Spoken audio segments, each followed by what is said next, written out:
Baik, Assalamualaikum warahmatullahi wabarakatuh.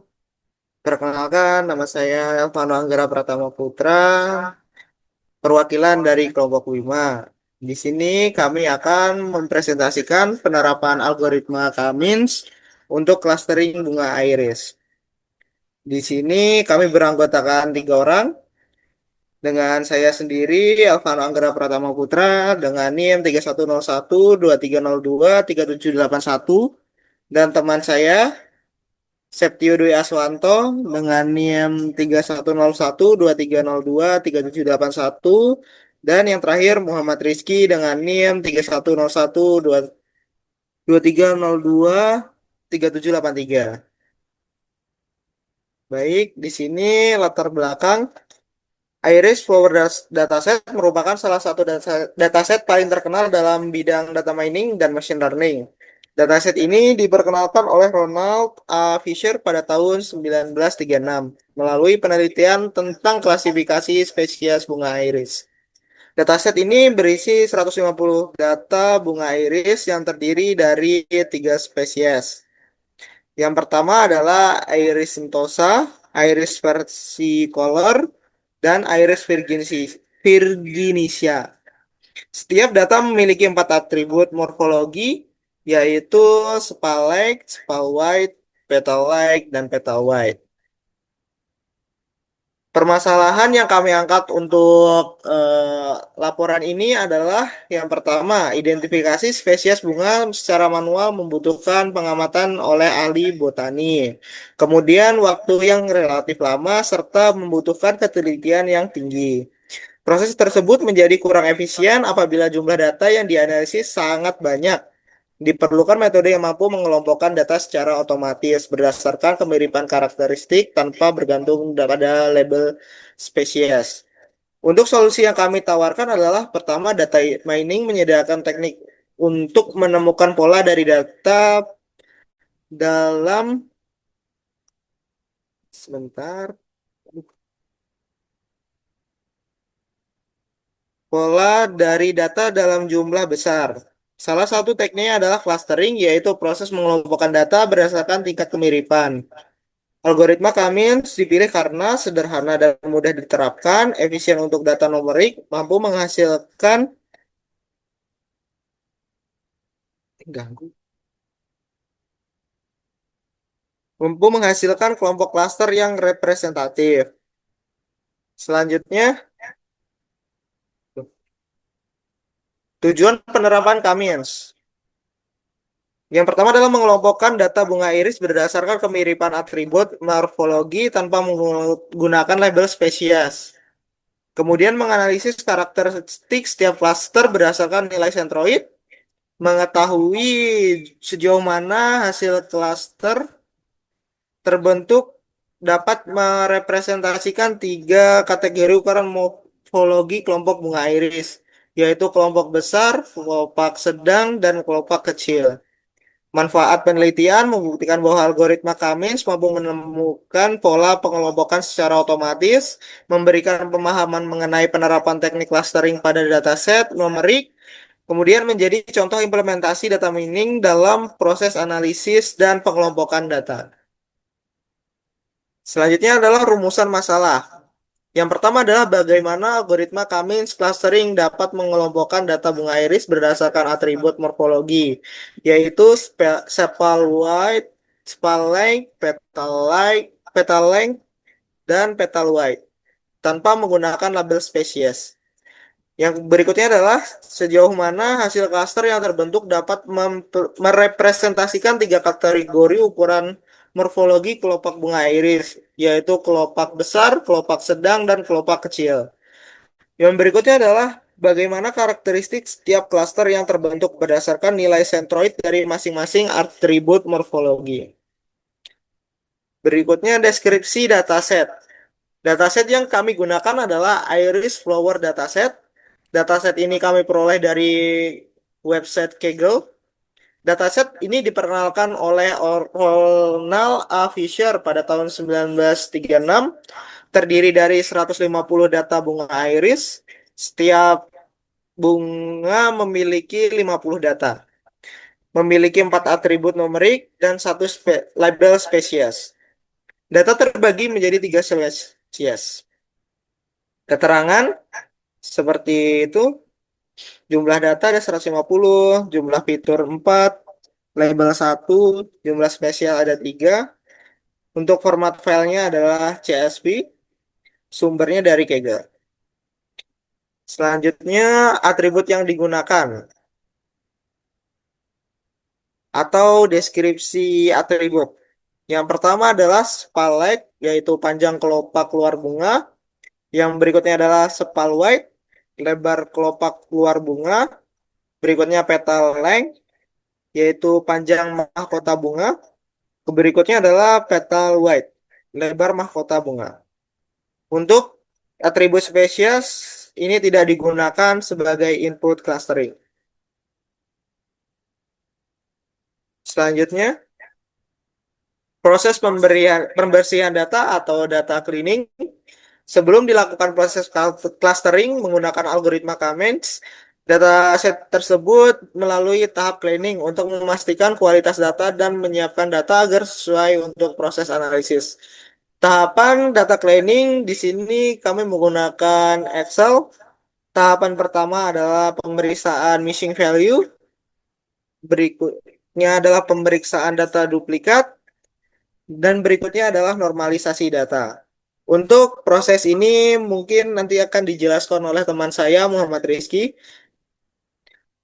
Berikutnya tujuan data cleaning, yaitu memastikan data lengkap dan berkualitas, menghilangkan data yang dapat mempengaruhi hasil cluster, menyiapkan data agar sesuai dengan kebutuhan algoritma K-means, dan yang terakhir meningkatkan akurasi dan keandalan hasil pengelompokan. Selanjutnya, pemeriksaan missing value. Di sini kami menggunakan count blank pada Microsoft Excel. Nanti hasilnya ditampilkan oleh teman saya, Muhammad Rizky. Dan hasil pemeriksaan pada dataset yang kami gunakan tidak terdapat missing value. Berikutnya adalah pemeriksaan data duplikat. Pemeriksaan dilakukan menggunakan fungsi conifs pada Microsoft Excel dan ditemukan 3 data duplikat. Data duplikat dihapus menggunakan fitur Remove Duplicates. Kondisi sebelum penghapusan, data duplikat sebelum di sebelum penghapusan terdapat 150 data. Setelah diduplikat ditemukan jumlahnya ada 3. Sehingga setelah melakukan penghapusan, total datanya hanya tersisa 147.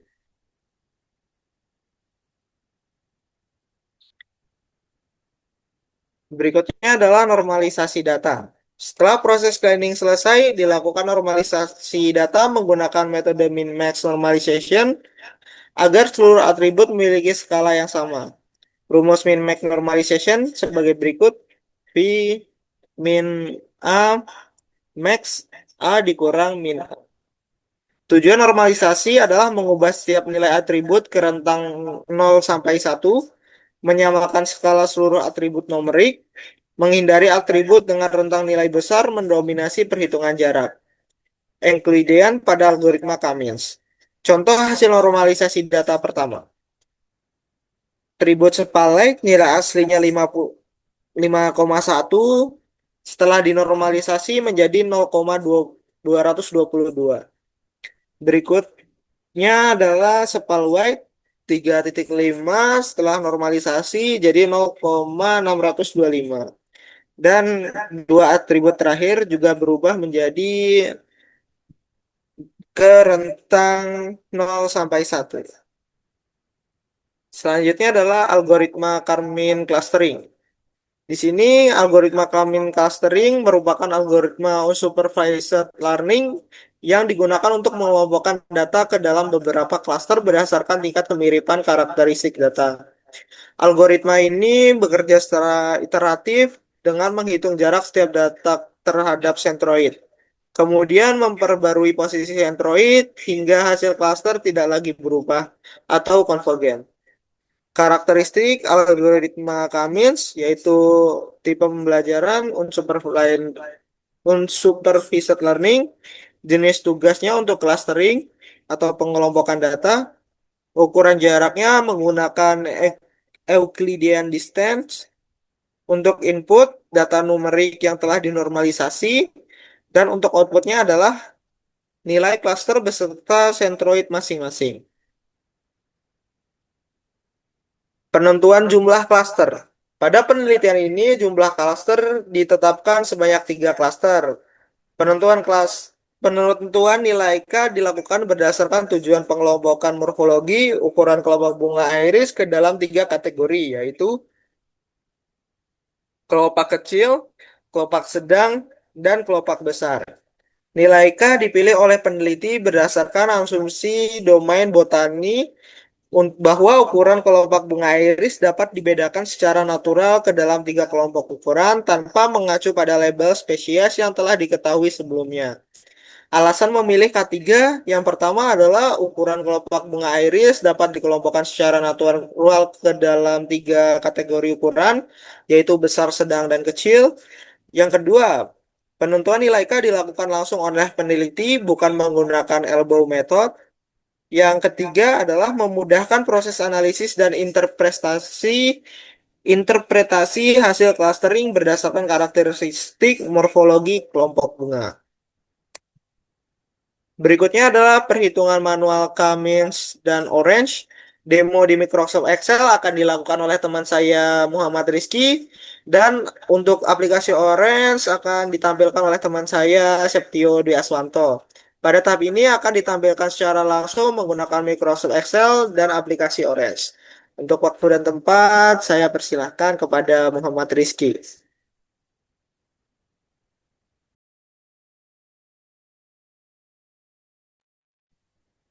Baik, di sini saya akan menjelaskan bagaimana perhitungan manual menggunakan Excel, menggunakan algoritma K-means clustering. Jadi, baik di sini ada 4 atribut, kita bisa sebut saja spaleng, spalwidth, petaleng, dan petalwidth. Dengan kelas, punya kelas yaitu spesiesnya sendiri yaitu Iris setosa, Iris versicolor, dan juga ada Iris virginisia. Jadi di sini kita nggak pakai kelasnya ya, karena Cummins itu kita mencari klasternya tanpa menggunakan kelas. Karena Cummins sendiri itu adalah unsupervised learning, yaitu tidak menggunakan label. Kemudian setelah saya masukkan datanya ini ada 150 data, saya menormalisasikannya, maksudnya mencari duplikasi dari data tersebut. Apakah dari 150 data itu ada data yang diduplikasi? Setelah saya cari tahu, ternyata ada 3 data yang terduplikasi, sehingga data tersebut menjadi 147 saja. Ini hasil dari yang warna pink ini, hasil dari duplikasi yang sudah saya bersihkan. Bisa dilihat di sini untuk duplikasinya adalah 1. Untuk 1 artinya dia unik. Kalau 2 berarti dia ada 2 duplikasi, dan 3 dia memiliki 3 duplikasi. Sedangkan kalau 1 berarti dia unik ya, datanya unik. Kemudian setelah kita mengetahui membersihkan data ini yang menjadi 147 data, kita akan menormalisasikannya menjadi rentang dari 0 sampai 1. Untuk Sepaleng, ini dari 5,1 dia berubah menjadi 0,222. Untuk Spalwidth, dia dari 3,5 menjadi 0,625. Untuk Petaleng, dari 141,4 dia berubah menjadi 0,068, dan untuk Petalwidth dari 0,2 dia berubah jadi 0,042. Untuk spesies kita nggak pakai ya untuk kelas. Dan untuk rumus normalisasinya di sini kita bisa lihat V aksen sama dengan V dikurang min kali A dibagi max A dikurang min A. Nah, ini untuk yang akan kita kelompokkan nanti ya. Iris setosa, Iris versicolor, dan Iris virginisia. Kemudian kita masuk ke perhitungan iterasi pertama. Jadi setelah kita normalisasi data ini, kita akan menentukan kelompok yang akan dibentuk, yaitu kita kan menggunakan K-nya sama dengan 3. Berarti kita perlu 3 sentroid awal yang kita dapatkan dari data yang sudah kita normalisasikan, yaitu 147 data ya. Untuk data yang saya pilih di sini ada data yang pertama, data 022 yang warna hijau ini ya pokoknya. Kemudian data ke 51 yang ini yang warna hijau, kemudian data yang ke 101 04117 ya pokoknya itu. Nah, setelah kita menentukan sentroid awal, kita akan menghitung jarak dari tiap sentroidnya. Caranya gimana? Untuk rumus jarak, yaitu Euclidean, yaitu D sama dengan akar dalam kurung X1 dikurang X2, X dalam kurung pangkat 2, ditambah X2 dikurang X dalam kurung pangkat 2, ditambah, dan seterusnya. Jadi, ini datanya apa? Kita bisa banyak jarak yang bisa kita hitung. Cuman di sini saya pakainya 3 jarak, yaitu C1, C2, dan C3. Untuk caranya, kita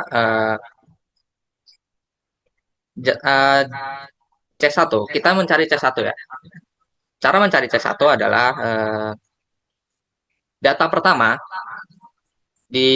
dikurang dengan data pertama juga. Jadi mirip dengan rumus, yaitu X1 dikurang X pangkat 2 ditambah X2 kurang X pangkat 2. Dan ini juga sama.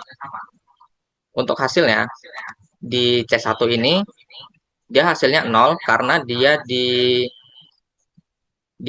dikurangkan dengan data aslinya. Kemudian juga dengan C2 seperti itu rumusnya, dan C3 segitu. Kemudian setelah kita menemukan mana dari sentroid ini yang paling kecil, kita akan menghasilkan klaster ini dari C1, C2, C3, dia masuk ke klaster yang mana. Untuk data pertama, dia masuk ke klaster 1 karena dia paling kecil, yaitu 0. Sedangkan untuk data kedua, dia masuk ke C1 juga karena dia paling kecil, yaitu 0,216. Nah, setelah kita tahu nih hasil klaster ini dari tiap data, kita harus menghitung jumlah sentroidnya. Jadi C1 itu ada berapa, C2-nya ada berapa, dan C3-nya ada berapa. Nah, di sini kita menemukan jumlah sentroidnya itu C1 ada 48, kemudian C2-nya ada 51, dan C3 ada 48. Apakah udah selesai? Ternyata belum. Untuk K-means itu tidak diperbolehkan selesai di iterasi pertama. Minimal banget itu harus iterasi kedua. Seandainya iterasi kedua ternyata mereka mirip, maka dinyatakan selesai. Maka dinyatakan selesai. Kemudian kita masuk ke iterasi 2. Nah, di iterasi 2 ini caranya mirip, cuman pengambilan datanya beda ya. Kalau di iterasi 2 ini, setelah kita mendapatkan C1, C2, C3, kita akan menambahkannya berdasarkan kelompoknya sendiri. Contohnya, di iterasi 2 ini, sentroid 1, dia kan ada 48 data. Nah, dari semua data ini, kita akan tambahkan, kemudian kita bagikan 48. Caranya adalah dengan menambahkan data ini. Kita zoom dulu. Data ini ke sentroidnya aslinya, yaitu 1. Kalau di sini kita bisa lihat, C1 itu dari data kedua, data ke-1 sampai data ke 50. Ini 49 ya, harusnya 50. Nah, kemudian setelah kita menemukan di mana iterasinya, sentroidnya, maka kita akan tambahkan semua data tersebut, yaitu 0,222 ditambah dengan 0,167 sampai 100 sampai 49 ini, data ke 49, karena dia masuknya ke C1. Setelah itu, kita bagikan 48, dan hasilnya kita menemukan sentroid baru ke 1, yaitu 0,197, dan spalwidnya ada di 0,596, petalengnya ada di 0,078, dan petalwidnya ada di 0,063. Setelah kita menemukan untuk sentroid kedua dan ketiga, caranya juga sama. Kita mencari C2-nya itu ada di baris data keberapa. Nah, kalau di sini dia ada di dari 50, berarti yang 50, data 50 ini ditambah, tambah 51, tambah ke data 52, dan seterusnya yang memiliki data ke kelompok 2. Setelah kita tambahkan, kita bagi dengan 51, sesuai dengan jumlah sentroidnya. Dan didapatkan 0,613 untuk sepaleng, spalwidnya ada di 0,425, dan petaleng-petalwid ada di 0,669 dan 0,631. Oke, kemudian kita mencari C-nya, sentroidnya lagi, jarak. Caranya juga sama, yang di iterasi ke 1 ya.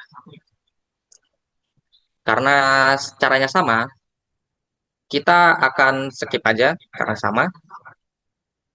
Nah, hasilnya, ini hasil iterasi 1 yang tadi, yang kita jelaskan pertama, dan ini hasil yang kedua, yang sekarang. Didapatkan bahwa ada di 1 ini tidak ada perubahan pada sentroidnya. Sedangkan ada masih beberapa sentroid yang berubah. Contohnya ini di data 55, di iterasi 1 dia 2, dan di iterasi 2 dia berubah jadi 3. Nah, karena ini berubah, kita tidak bisa memberhentikan iterasinya sampai iterasi 2. Kita harus merubah data ini, sentroid ini, agar tidak berpindah lagi, tidak berubah lagi. Kemudian setelah kita hitung, karena ini ada perubahan, jadi jumlah iterasinya jumlah sentroidnya kita lihat, ternyata berubah juga. C1-nya masih 48, C2-nya dari 51 berubah menjadi 50. Untuk C3 berubah dari 48 ke 49, berarti ada penambahan sentroid. Nah, setelah kita tahu, kita masuk ke iterasi ke-3. Caranya sama kayak iterasi 2. Kita perlu menambahkan sentroid berdasarkan kelompok datanya. Setelah itu kita menemukan sentroid barunya, yaitu 019 ini semua. Sentroid baru 1, 2, dan 3. Nah, setelah ini kita menentukan lagi jarak dari tiap sentroidnya. Untuk jarak ini kayaknya sama, caranya sama, Euclidean, dan hasilnya masih ada perubahan di data 54, 58, 63, dan seterusnya masih ada perubahan banyak. Dan jumlah sentroidnya berubah juga dari awalnya C1 48, di sini tidak berubah. C2-nya dari 50, di sini jadi 48. C3-nya dari 49 berubah jadi 51. Karena masih ada perubahan, kita lanjut ke iterasi berikutnya, yaitu iterasi 4. Di sini caranya juga sama, dan untuk hasilnya masih ada perubahan di sini. Dengan jumlah sentroidnya juga berubah. Dari awalnya C1 48 masih sama, C2 ada di 44 sekarang, yang awalnya C2 itu 48, dan C5 ada di 55. EC3 ada di 55. Di sini yang awalnya C3 ada di 51 ya. Karena masih ada perubahan, kita masuk iterasi ke 5. Caranya juga sama, seperti iterasi 2 dan sebelumnya, sesudahnya. Dan kita menemukan bahwa iterasi kelima ini masih ada perubahan, tapi sedikit ya. Di sini ada 2 perubahan terjadi. Dengan jumlah sentroidnya C148 masih, C2 ada di 42, awalnya di 44, kemudian C3 ada di 57, sedangkan yang sebelumnya ada di 55. Masuk ke iterasi ke-6, ini juga sama. Untuk hasil iterasinya, ternyata sisa 1 masih berubah di data ke 56. Masih ada perubahan. Di data sebelumnya, dia masuk ke cluster 2, centroid 2. Di sini dia berubah jadi ketiga. Karena masih ada perubahan, kita masuk ke iterasi 7. Tapi sebelum itu kita lihat juga jumlah centroidnya ternyata berubah juga dari C148 masih sama, C2 dari 42 ke 40. Sedangkan C3 dari 57 berubah menjadi 59. Masuk ke iterasi 7. Untuk iterasi 7, di sini masih ada perubahan juga di eh, iterasi ke iterasi 7 masih ada perubahan di data ke 86. Ini dari 2 dia berubah jadi 3. Dengan jumlah datanya 48 untuk C1, 39 untuk C2, dan C3 ada di 60. Kita masuk ke iterasi ke-8. Untuk iterasi ke-8, ternyata dia tidak berubah. Dari iterasi ke-7 dan iterasi ke-8, dia sama. Artinya, iterasi telah selesai dilakukan karena tidak adanya perubahan pada data atau klasternya. Dan finalnya adalah jumlah centroid final, yaitu C1 ada di 48, C2 ada 39, dan C3 ada di 60. Nah, dari data ini kita bisa tahu untuk sebelumnya apa? Untuk iris setosa itu ada di cluster 1.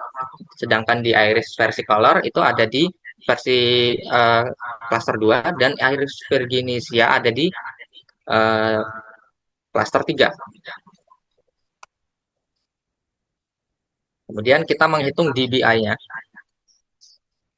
Cara menghitung DBI adalah kita mencari kepadatan dulu dari C1, C2, dan C3-nya. Caranya kita dengan menambahkan semua data yang memiliki klasternya sama. Nah, di sini mirip ya caranya ya, seperti yang saya jelaskan tadi. Setelah kita tambahkan, kemudian kita bagi dengan 48 sesuai C1-nya. Dan hasilnya ada di 0,166 untuk kepadatan C1. C2 ada di 0,211, dan untuk C2 ada di 0,209.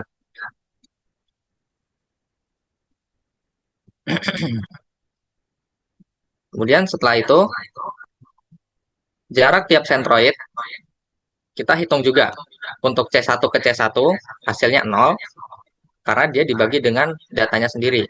Untuk C2 ke C2 dia juga 0, dan begitu juga C3 ke C3. Nah, untuk C1 ke C2 dia berubah jadi 1,174, dan C3 menjadi 0,789. Untuk C2 ke C3 juga 0, jadi 0,468. Nah, di sini kita menentukan klaster baru.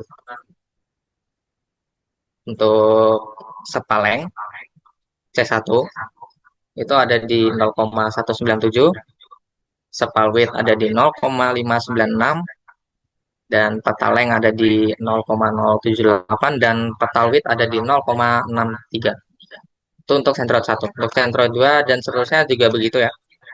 Nah, setelah kita menghitung semuanya, maka kita akan menghitung matriks rasio kemiringannya. Caranya juga sama seperti menghitung jarak yang ini. Cuman ini versi dari matriks rasio. Untuk caranya sendiri, kita eh, kepadatan C1 ini akan dikalikan dengan kepadatan C2. Maka hasilnya 0,321. Untuk C1, kepadatan C1 itu kenapa hasilnya minus strip. Maaf. Kenapa hasilnya strip? Karena dia infinite atau tak terbatas. Karena dia dibagi dengan dirinya sendiri. Nah, setelah kita menentukan C1, C2, dan C3 dari matriks rasio kemiringan, kita tahu nilai maksimal dari setiap sentroid itu berapa. Untuk C1, itu hasil dari matriks rasio kemiringannya ada di 0,476, C2 ada di 0,898, dan C3 ada di 0,898 juga. Nah, setelah kita tahu ini C1, C2, C3 nilai maksimalnya, maka kita akan menghitung DBI. DBI itu adalah nilai maksimal dari C1, C2, dan C3.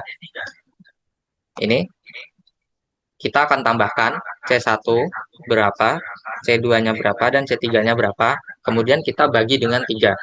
Hasilnya, kita mendapatkan DBI-nya ada di 0,757. Ini cukup bagus karena mendekati 1 ya. Oke, setelah itu kita akan beralih ke orange yang akan dibawakan oleh teman saya, Septio Dwi Aswanto. Oke, saya di sini akan melanjutkan dari teman saya sebelumnya, yaitu Muhammad Rizky. Sini pada aplikasi Orange, strukturnya seperti ini, mulai dari file. Di sini untuk memasukkan filenya.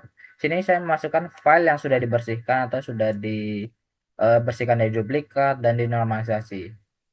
Untuk masukannya, klik folder sini, kemudian masukkan dataset yang sudah tersedia. Untuk spesies kita skip karena tidak termasuk perhitungan untuk kali ini. Kemudian ini data table ini untuk mengecek apakah sudah benar data yang kita masukkan dan untuk melihat apakah ada data yang hilang. Oke, kita masuk ke comments-nya. Di comments pengaturannya seperti ini. Untuk klasternya kita masukkan 3 karena kita mau menjadikan 3 klaster. Normalisasi kolomnya di unchecklist karena data yang sudah dimasukkan data yang sudah dinormalisasi. Ini initialization-nya not random. Masuk ke tabel data hasil comments. Sini tabel data hasil comments yang sudah dikelompokkan oleh perhitungan comments orange. Untuk melihat jumlah setiap klasternya masuk, kita hubungan ke box plot. Di sini klaster 1 dia mendapatkan 48 dan klaster 2 39 dan klaster 3 60 sama dengan nilai perhitungan teman saya sebelumnya yang terdapat dalam Excel. Jumlah kelompok data C1 ada 48, C2 39 dan C2 39 dan C3 60. Selanjutnya kita masuk ke